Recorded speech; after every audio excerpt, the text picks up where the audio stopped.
Una investigación exhaustiva y seria de los asuntos de política pública y gobernanza del país se analizan desde el observatorio. Porque los temas de impacto ya están bajo la lupa y los analizamos desde el observatorio.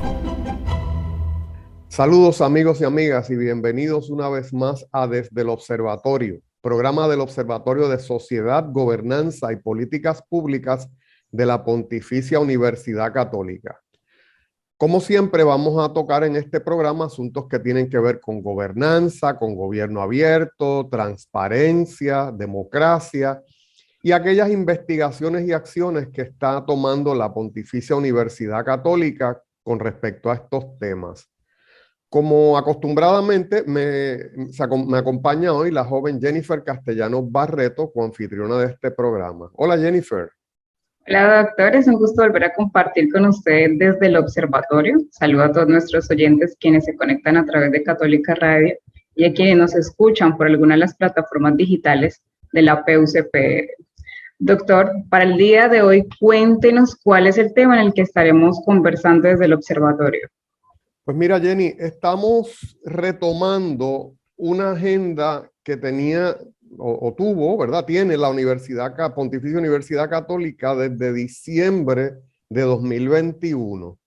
Como los radioescuchas recordarán, en enero del 2021 comenzó un nuevo gobierno en Puerto Rico. Y durante los meses de octubre y noviembre y parte de diciembre del 2020, pues la Pontificia Universidad Católica de Puerto Rico comisionó a varios estudiosos de distintas áreas del saber para producir lo que sería como una agenda para reformar el gobierno en Puerto Rico.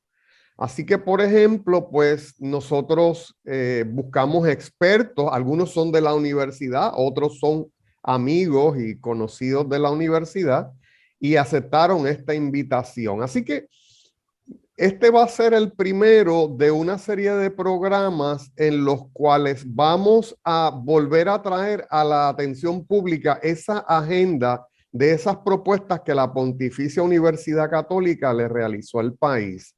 Así que este grupo de especialistas era de áreas tan diversas como la administración pública, la arquitectura, las ciencias decisionales, el derecho, la educación, la economía, entre otros.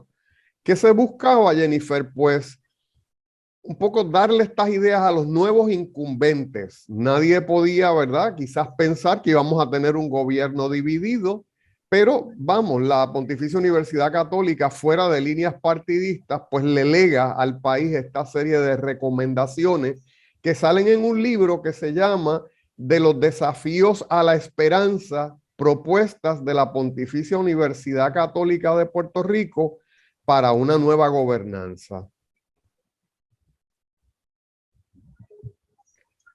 ¿Quiénes participaron ahí? Pues mira, tenemos, ¿verdad? Hablándote un poco, pues participa, por ejemplo, el presidente de la universidad, el doctor Jorge Iván Vélez Arocho, que es educador, es experto en ciencias decisionales.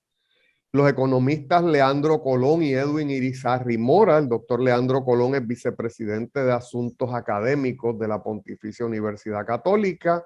El doctor Edwin Irizarry Mora es un distinguido economista puertorriqueño, profesor jubilado del sistema de UPR Mayagüez. Los licenciados José Frontera, nuestro vicepresidente de Finanzas. Víctor García San Inocencio es legislador, abogado, doctor en Derecho. El licenciado Fernando Moreno, que es el decano actual de la Escuela de Derecho. El licenciado Israel Santiago, que dirige el Instituto de Doctrina Social de la Iglesia de la Católica. La profesora Carmen Reyes, especialista en ciencias ambientales. El arquitecto Luis Vadillo, el reverendo, doctor y farmacéutico Juan Luis Negrón, entre otras personas que nos colaboraron, ¿verdad?, para realizar esa serie de propuestas para ese nuevo gobierno. Wow, es interesante porque es un grupo interdisciplinario. es bastante amplio como la gama de expertos que hay en este equipo. Me gustaría que nos comentara un poco, doctor, cuáles son esas recomendaciones que hacen en este libro para el nuevo gobierno. Mira, nosotros hacemos una serie de recomendaciones desde esas áreas, ¿verdad? Tenemos un capítulo que tiene que ver con la educación. Hay unas recomendaciones bien puntuales. Hay un capítulo que tiene que ver con la planificación urbana y el diseño de las ciudades, donde, pues, por ejemplo, el arquitecto Vadillo y otra persona, pues, elaboran sobre ese tema. Hay un capítulo que tiene que ver, que es el que hablaremos hoy, con el fortalecimiento de las instituciones gubernamentales, que yo miro desde la administración pública, la ciencia de la administración pública, pues esas recomendaciones. Un capítulo que tiene que ver con el gobierno abierto y el derecho a la información de los ciudadanos. Uno interesantísimo que tiene que ver con la auditoría de legislación y cumplimiento en Puerto Rico. Y vamos, hay una serie de recomendaciones, Jennifer, quizás cientos de recomendaciones en ese libro. Hoy, pues vamos a detenernos, ¿verdad? A explicarles a los oyentes aquellas recomendaciones que tienen que ver con el área de fortalecer las instituciones gubernamentales. Usted menciona que es un libro. ¿Y qué pasó con este libro? ¿Dónde se divulgó? ¿A quién se le entregó? Pues sí, mira, teníamos un plan de divulgación. Vamos a decir que entre octubre, noviembre y diciembre estuvimos corriendo, ¿verdad? Porque no es fácil gestar un libro. Uno tiene todas estas ideas, todos estos profesionales tienen esas ideas, pero en su cabeza, ¿no? Y lo otro es organizarlas y presentarlas de una forma académica por un lado, pero de fácil manejo o digestión, si quieres, por todas las personas que iban a formar parte de ese nuevo gobierno. La estrategia fue entonces, Jennifer, ya para enero, que todos los nuevos legisladores, senadores, representantes, tuvieran ese libro. También se le hizo llegar ese libro a algunos de los staffers, de los ayudantes especiales, ¿verdad?, de los legisladores, porque muchas veces el legislador da una idea y son estos grupos los que la trabajan para después devolverle al legislador, ¿verdad?, un producto más acabado que pudiera ser un proyecto de ley. Le hicimos llegar el mismo también a todos los jefes de agencia que se habían nombrado hasta ese momento. Se le hizo llegar también a muchas organizaciones sin fines de lucro, porque como sabes, las organizaciones sin fines de lucro tienen alguna incidencia en lo que serán después las políticas públicas. Y también tuvimos una especie de media tour donde tuvimos entrevistas de radio, muchas entrevistas de radio, y donde tuvimos un podcast con el director del Nuevo Día. Así que vamos bastante divulgación. Es decir, que a la fecha de hoy, muchos políticos y administradores del país tienen el libro, este libro que hizo la PUCPR de las recomendaciones de todos sus expertos, ¿verdad?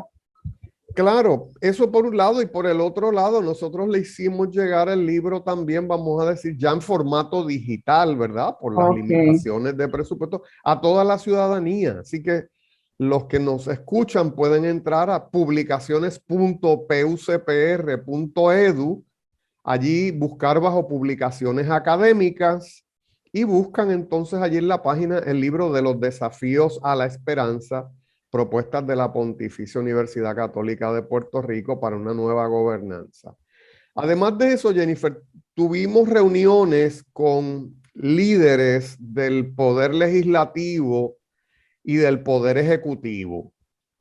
Había unas conversaciones bastante avanzadas con liderazgo de la Cámara, sobre todo, y con algunos jefes de agencia. Tristemente te tengo que reconocer que aparentemente, ¿verdad?, esos acercamientos vinieron al principio de la gestión legislativa y del principio de la gestión administrativa, y parece que en el fragor, ¿verdad?, en el calor de todos los demás asuntos, que se han dado en el país, pues un poco ha quedado un poquito rezagada, ¿verdad? Esta agenda que nosotros pues estábamos proponiéndoles a todos estos funcionarios. ¿Y cómo fue esa acogida cuando entregaron ustedes el libro y dijeron, mira, nosotros tenemos estas propuestas, queremos entregárselas a ustedes? ¿Cómo recibieron como tal los políticos y los administradores en general? Y bueno, me dice que también está abierto al público, alguna retroalimentación de parte de ellos que han dicho, cómo lo han recibido. Pues fíjate, entre los jefes de agencia y el liderazgo legislativo que lo leyeron, o sea, las llamadas, vamos a decir, el libro se divulga, se entrega con una carta del presidente de la Pontificia Universidad Católica y quedamos entonces, vamos a la disposición de estos funcionarios. Y hubo llamadas entonces de estos funcionarios para la universidad.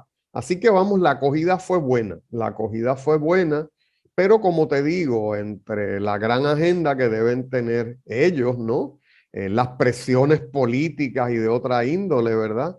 Pues aparentemente, pues eso ha quedado un poco rezagado. ¿Qué queremos? Pues mira, traer esta agenda de nuevo a la ciudadanía, porque a veces los cambios se pueden dar de arriba hacia abajo, pero nosotros creemos, ¿verdad? En el Observatorio de Sociedad, Gobernanza y Políticas Públicas, creemos en la gobernanza, creemos en una forma de gobierno multipolar donde los ciudadanos tienen una injerencia en la gestión pública, ¿no?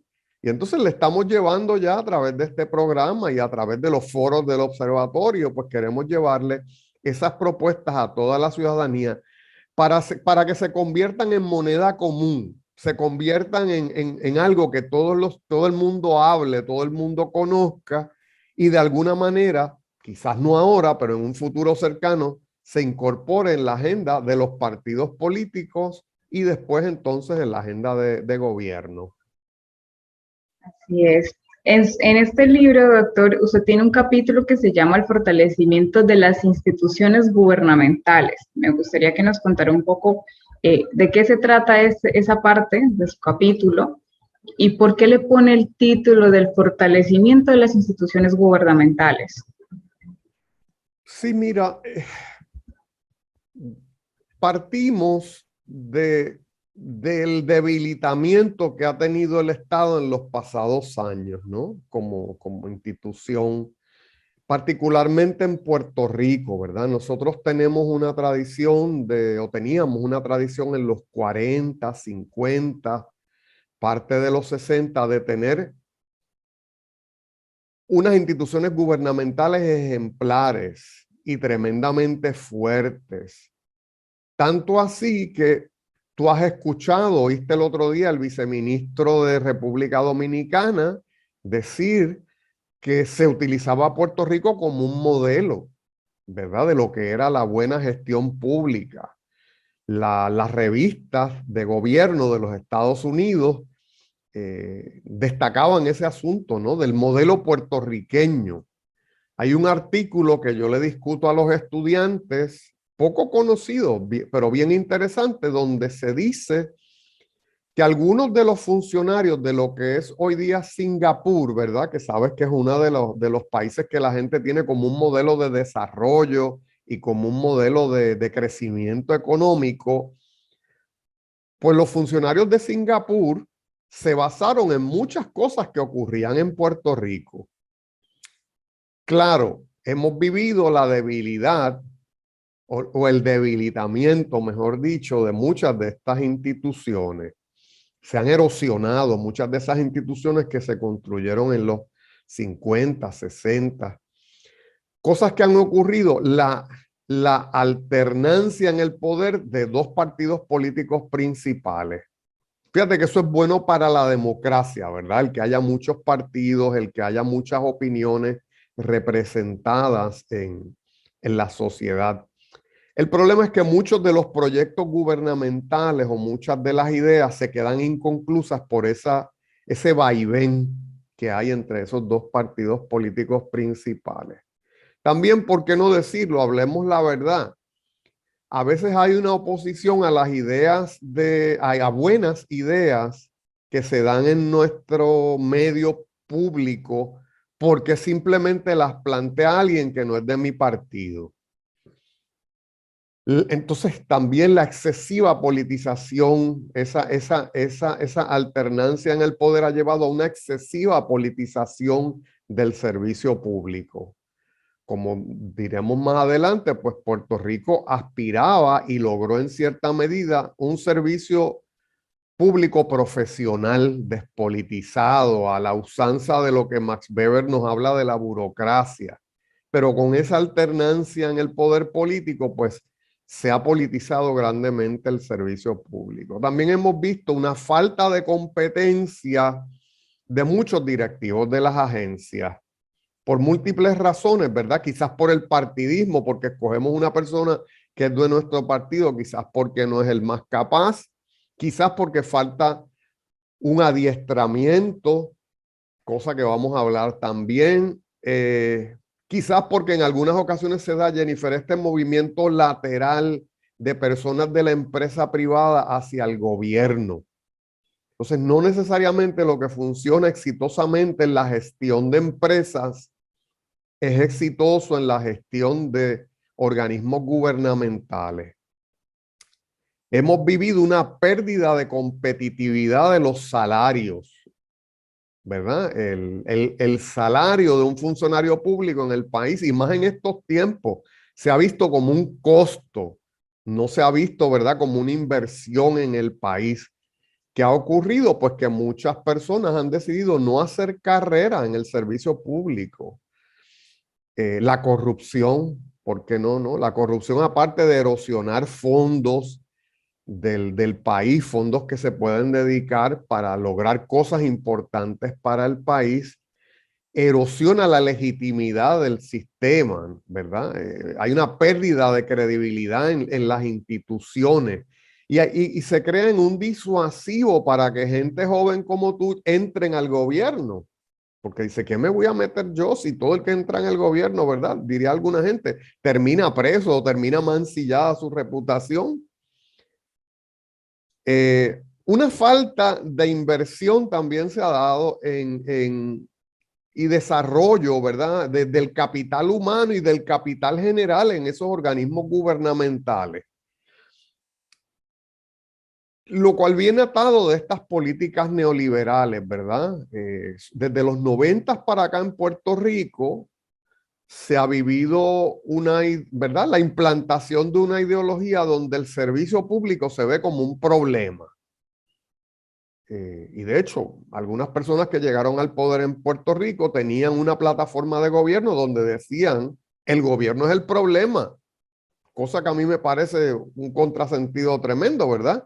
Yo aspiro a llegar al gobierno del país, a la silla más alta del gobierno del país, pero en mi plataforma o programa de gobierno digo, el problema es el gobierno.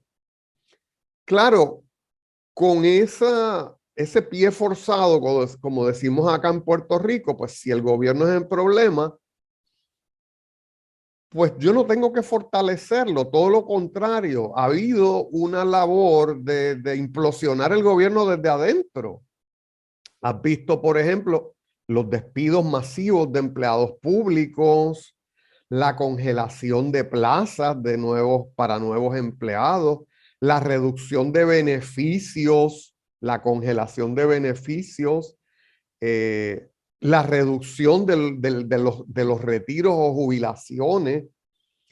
Y eso ha creado, ¿verdad?, esa erosión, ese desgaste. Imagínate cualquier maquinaria física y en este caso social, que tú le des toda esta serie de martillazos.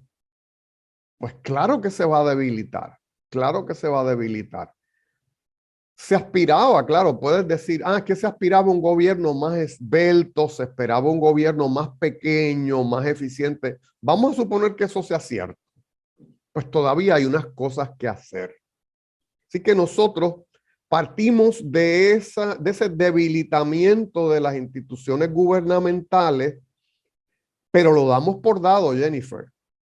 Lo damos por dado. O sea, no estamos recomendando, vamos a contratar más gente, no estamos diciendo, con eso como dado, ¿verdad? De que tenemos un gobierno más pequeño, con menos personas, debilitado, pues estamos tratando de dar unas recomendaciones para con lo que queda, con lo que tenemos, pues ir fortaleciéndolo de forma tal que pueda servirle al pueblo de Puerto Rico y pueda apoyarnos en la educación, pueda apoyarnos en la salud, pueda apoyarnos en todo tipo de gestión.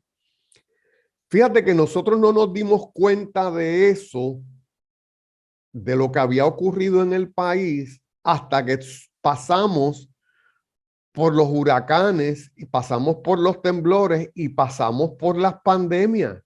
De hecho, en un libro que yo tengo del servicio público, ¿verdad? De la función pública que tú conoces, pues yo decía eso, fíjate, hace años, en el 2015, yo decía, mira, vamos a tener cuidado con este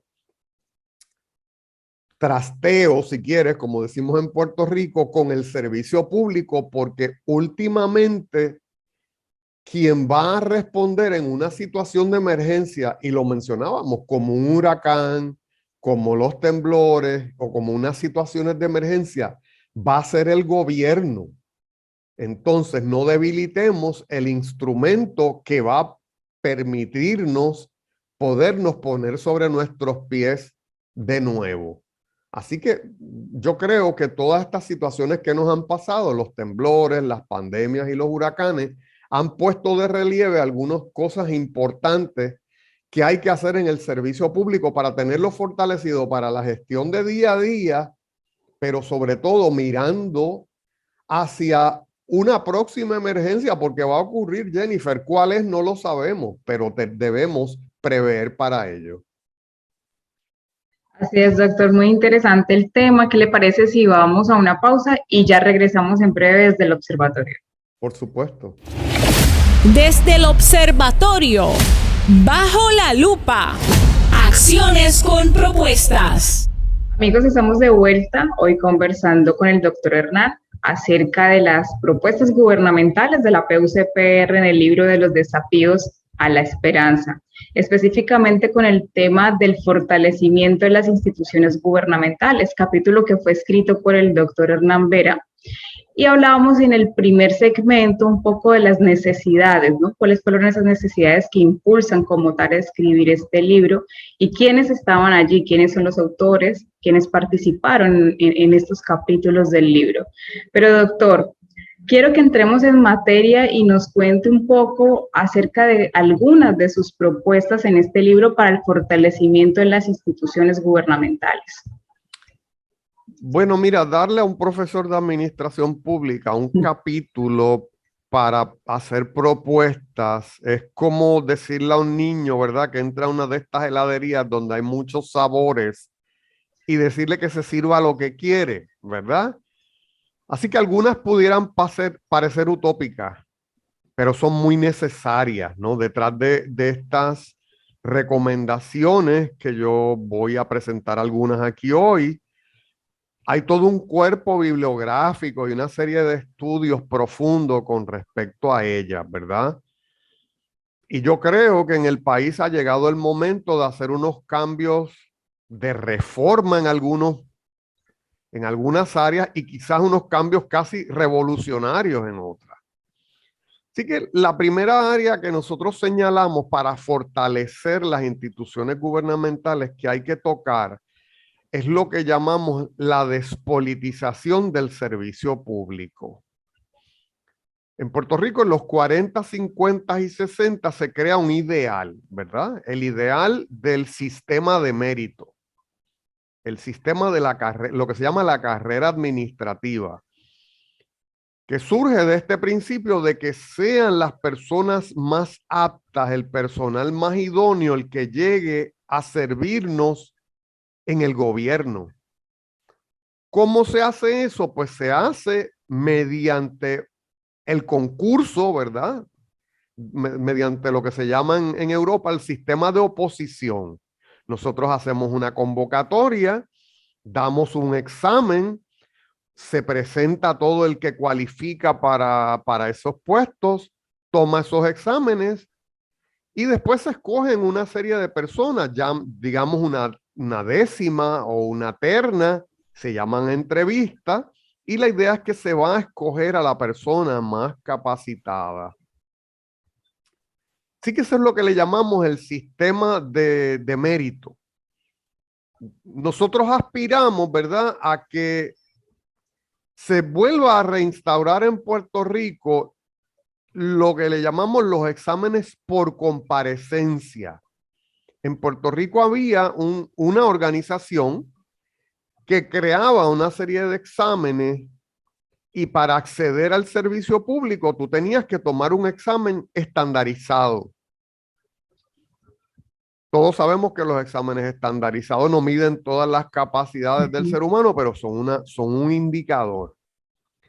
¿Qué pasa? Con el tiempo, eso se sustituyó por exámenes sin comparecencia o por una evaluación de los resúmenes. Y nos parece, ¿verdad?, a los observadores de este proceso, que eso fue un paso hacia atrás. Porque si nosotros tomamos, por ejemplo, el puesto de secretaria 1, de secretaria 2, Jennifer, y hacemos una convocatoria, los resúmenes de casi todos los y las postulantes van a ser iguales casi. ¿Y cómo sabemos cuál es el mejor, cuál es la persona más idónea? Pues nosotros, ¿qué te digo? Una de las cosas que abogamos es porque se vuelva a ese examen por comparecencia donde las personas demuestren sus competencias y demuestren, ¿verdad?, que son los más aptos. También abogamos, y esto se junta con la segunda recomendación que voy a dar, por una reducción de lo que le llamamos el personal de confianza. Si bien históricamente en Puerto Rico han existido un grupo de personas que llegan a sus puestos compitiendo con otros, hay un grupo de personas que llegan a las agencias del gobierno a través de su afiliación política, por su afinidad con lo que le llamamos la autoridad nominadora, que puede ser el gobernador, que puede ser el jefe de la agencia. Y si bien en la democracia eso pudiera ser necesario, ¿verdad?, para gobernar, el tener personas que comulguen con tu ideología y con tu forma de ver el mundo, choca con el ideal que te dije anteriormente de que sea la persona mejor capacitada y que no haya discrimen en la selección del personal en el gobierno del país. Así que creemos que se debe reducir, y doy unas recomendaciones más puntuales todavía en el libro de cómo hacerlo. Junto con eso hay una segunda recomendación, que es la creación de una escuela de alta dirección pública en Puerto Rico. Esas personas que van a acompañar al jefe de la agencia de gobierno, nosotros consideramos que en vez de venir de las filas de los partidos políticos, deben venir de una escuela profesional de alta dirección pública. Así pues, Jennifer, si usted aspira a tener un alto cargo en el gobierno del país, usted debiera pasar por un programa de formación y de experiencias en gobierno que nosotros suponemos que debe durar algo así como 2 años. Y que allí usted desarrolle todas las competencias necesarias y tenga todas las simulaciones que haya que tener para un desempeño óptimo como alto gerente público. Entonces ya no tendríamos la persona que es la más política, que es la más afín necesariamente, sino que tendríamos a todo un profesional o una profesional desempeñándose en esos puestos gubernamentales. Y quizás eso haga un cambio en la calidad de los servicios que pueda dársela a la ciudadanía. Aunque eso pudiera ser utópico, Jennifer, países como Chile tienen un sistema de alta dirección pública. Países como Estados Unidos en el gobierno federal tienen un sistema de lo que le llaman el Senior Executive Service, y a través de Europa muchos países pues tienen el equivalente a un sistema de alta dirección. Esto no va a eliminar, ¿verdad? El que haya políticos en la alta dirección pública, pero sí aspiramos a minimizarlo. Y esto también combate, Jennifer, aquel problema de que los programas gubernamentales o las buenas ideas se pierdan en la transición entre un gobierno y otro. Porque tú vas a tener entonces un cuerpo permanente dirigiendo a alto nivel las agencias gubernamentales. Y le quitas ese elemento de cambiar de librito. Imagínate, cada 4 años uno cambiar el librito, llevar a cero todo lo que es la gestión pública y tratarla de construir para que en 4 años haya que echarla al suelo de nuevo. Entonces eso es como el mito de Sísifo, ¿verdad? Que Sísifo va empujando la piedra, está condenado por los dioses a empujar una piedra hasta el tope de un monte, y entonces cuando está llegando la piedra vuelve y se le rueda y va a pasar, ¿verdad? Por la eternidad haciendo eso. Pues eso es lo que queremos evitar y proponemos entonces este modelo de alta dirección pública que ha sido muy eficiente en otros lugares. Proponemos también la adopción de procesos gubernamentales más accesibles, abiertos y participativos. Aquí la Pontificia Universidad Católica de Puerto Rico ha dado con estas 4 escuelas sobre gobernanza, ¿verdad? Y gestión pública, y son conceptos que hemos desarrollado, ¿verdad? Por bastante tiempo. Así que creemos que el ciudadano, ¿por qué? Porque el ciudadano hoy día tiene una alta preparación académica en nuestro país y tiene muchas experiencias laborales. A veces tiene más preparación y más experiencias laborales que la gente que está haciendo las leyes, ¿no? En áreas puntuales. Y entonces, ¿por qué nos vamos a privar de ese conocimiento y esa experiencia que tiene el ciudadano? Pues estamos construyendo unos modelos, ¿verdad? Y presentándole al país unos modelos donde los ciudadanos puedan cogenerar esas políticas públicas que se dan en el país. Hay países donde se han instaurado modelos de lo que le llamamos crowdsourcing, ¿verdad? Es un modelo abierto. Yo creo que todo el mundo ha usado, ¿verdad? Por lo menos todos los universitarios, estos sistemas de Google Drive, donde usted pone un documento y si estás trabajando en grupo, otras personas dicen, mira, quítale esto, mira, ponle aquello, mira, aquí se te olvidó esto. Pues imagínate un sistema de construir legislación donde los ciudadanos tengan esa opción de esas buenas ideas que yo tengo sobre un tema en particular, es donde yo me formé, donde tengo experiencias laborales, pues pueda yo hacer esas aportaciones, no ya a través de mi representante gubernamental, sino directamente. También en otros países están elaborando lo que son, por ejemplo, las asambleas de ciudadanos, donde una de las modalidades es escoger al azar, Jennifer, una serie de ciudadanos,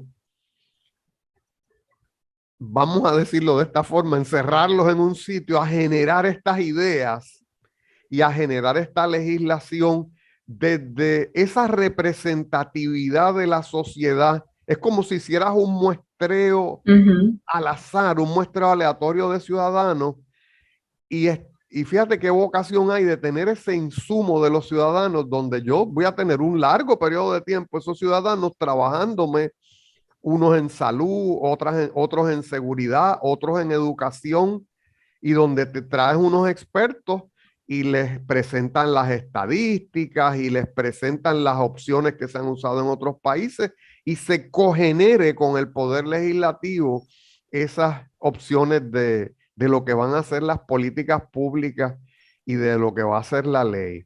Sí que son como elementos de democracia directa, ¿verdad?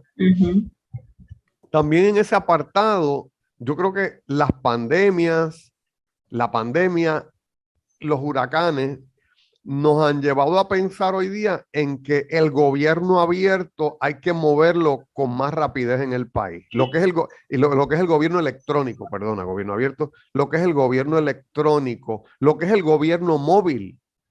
O sea, vimos un buen ejemplo de la tecnología de la mano con el gobierno, con la aplicación de Baku ID, donde tú tienes, ¿verdad? Ese conocimiento que hay en el sector privado de las aplicaciones y donde tú tienes dos agencias que tienen unas bases de datos que no se conectaban unas con otras, las del Sesco que tienen desde tu foto a toda tu información personal, y cómo se cruzó eso con una base de datos de salud, de quién se había vacunado, quién tenía una vacuna, quién tenía dos, quién tenía el refuerzo, y cómo, ¿verdad? Puedes interactuar como ciudadano y el poder que le da eso al ciudadano de poder demostrar con el toque de un dedo que está vacunado, ¿verdad? Entonces, un poco seguir ese modelo, ¿verdad? De lo que es el gobierno móvil, de lo que es el gobierno electrónico, de que las interacciones del ciudadano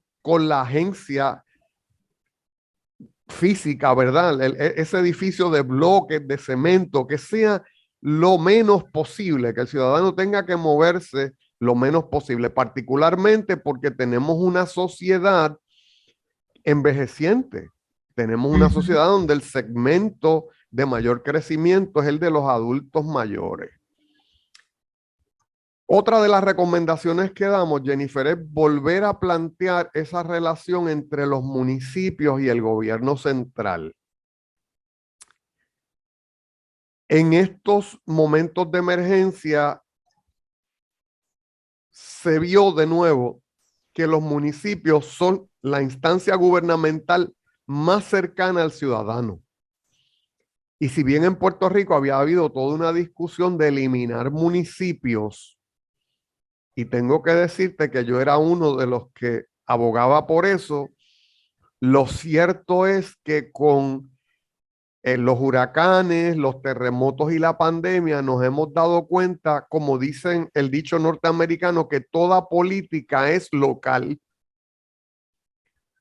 Nadie entiende los problemas de los ponceños mejor que los ponceños, ¿verdad? Y entonces esa instancia más cercana al ciudadano es el gobierno local, que quizás no se llama municipio, que se llama el consorcio de municipios o que se llama el condado tal que está compuesto de municipios. Son cosas que tenemos que mirar. Pero lo cierto es que en el 91 se comenzó un plan en Puerto Rico de devolverle o darle esas competencias a los municipios que le permitieran resolverle los problemas a los ciudadanos. Y en Ponce, por ejemplo, llegaron a haber agencias, oficinas regionales de agencias gubernamentales que estaban en San Juan, porque eso es otro problema, Jennifer. ¿Qué hace el ciudadano que vive en Las Marías si tiene que hacer un trámite con una agencia gubernamental y el trámite no está en línea?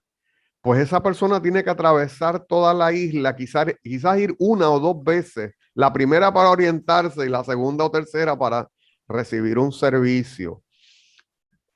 Si se diese entonces esa devolución o esa entrega de competencias al municipio, delegación de competencias se le llamaba en los 90, o yo le llamo en el libro, le llamo la desconcentración. Desconcentración, porque delegación es como crear un facsímil razonable de la agencia grande en San Juan, crear una agencia chiquita en Ponce. No sería eso lo que abogamos. Lo que abogamos es que haya unos lineamientos generales en la agencia central y se le delegue esa autoridad de ejercer esas funciones a una agencia en Ponce o al municipio en este caso. Fíjate que no estamos hablando ni siquiera de la agencia, sino del municipio. Así que, de nuevo, eso es algo que a nuestro entender hay que volver a mirar. Es bien complejo. Hay pocos especialistas en la cuestión municipal en Puerto Rico, lo cual representa un problema, pero hay muchos modelos que podemos mirar. La segunda oleada de recomendaciones que presento tienen que ver con la búsqueda de una mayor racionalidad en la gestión gubernamental. Así que tú que eres estudiante, ¿verdad? Doctoranda en psicología industrial organizacional, pues muchos de estos temas los has tocado. Tú dices, pues eso lo sabe todo el mundo, sí, pero en el gobierno no. ¿No? Así que lo primero que hablamos es lo de adoptar la planeación estratégica en las agencias gubernamentales. Eso es un tema viejo, eso es un tema que Peter Drucker planteó en el 1954. Las agencias deben tener un plan estratégico que tenga visión, que tenga misión, que tenga metas, que tenga objetivos, que tenga actividades, que tenga formas de medir la ejecución, ¿verdad? Que tenga unos procesos de retroalimentación. Así que esos son conceptos que son bien conocidos, a veces no muy aplicados, pero bien conocidos en el sector privado, que ha sido muy eficiente en el sector privado y que hay que moverlo de alguna manera, quizás adaptado, ¿verdad?, al sector público. Lo otro que abogamos, y va quizás de la mano, Jennifer, con lo del gobierno abierto, con lo del gobierno electrónico. En Puerto Rico se creó una institución que se llama el PRITS, que es un organismo que tiene que ver con la tecnología en el gobierno. Una ley del 2019 encomienda al Instituto de Estadísticas y al PRITS a tener un sistema de datos abiertos. Es un avance. Pero lo que abogamos es por una formulación de políticas públicas basadas en evidencia.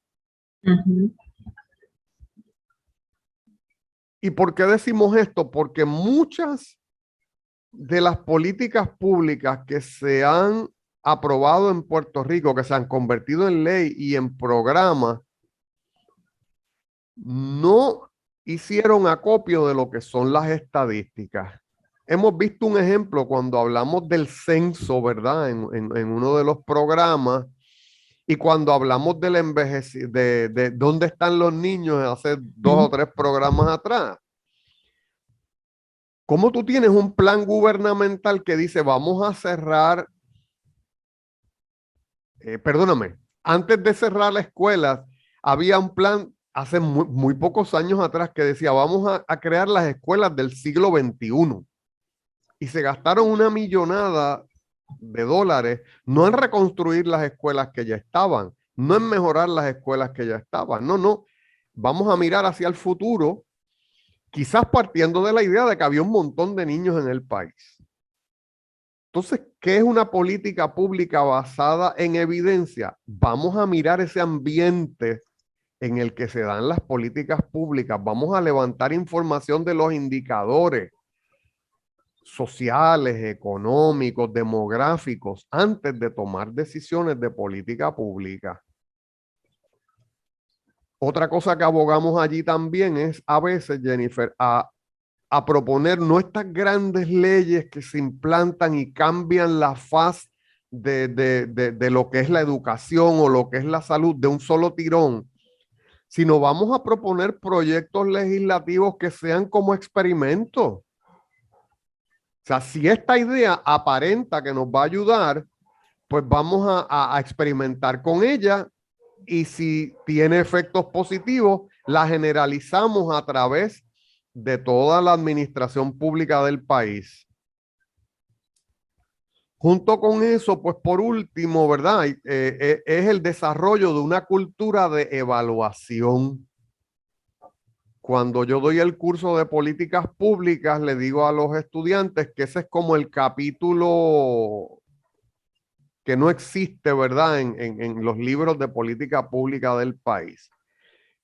¿Verdad? Esa gran idea que implementamos, que le pusimos personal, que le pusimos presupuesto, que le pusimos pasión, ¿verdad? Para que resolviera los problemas del país, pues hay que evaluarla para ver si verdaderamente está cumpliendo. Volvemos a la planeación estratégica con las metas, objetivos que nos trazamos al principio.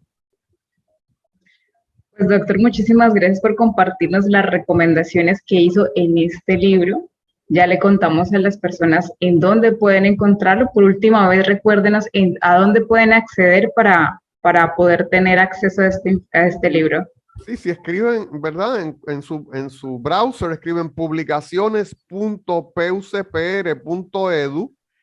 Allí le va a traer todas las publicaciones recientes de la Pontificia Universidad Católica de Puerto Rico. Si van allí a publicaciones académicas, pues allí le presenta entonces las últimas publicaciones académicas que desarrollamos desde la universidad, y allí pueden seleccionar el libro de los desafíos a la esperanza, propuestas de la PUCPR para una nueva gobernanza. Pues doctor, muchísimas gracias. Hemos llegado al final de este programa. Por supuesto, le agradecemos la compañía y toda la información que nos brindó el día de hoy. Agradecemos, por supuesto, a todos nuestros oyentes quienes se conectaron por Católica Radio y nos escucharon, y a quienes escuchan la retransmisión. Les recordamos que para volver a escuchar este programa pueden acceder a alguna de las plataformas digitales de la PUCPR como Spotify, Facebook o el canal de Huellas del Futuro en YouTube. Los esperamos en la próxima semana desde el observatorio. Muchísimas gracias. Gracias, Jennifer. Hasta pronto.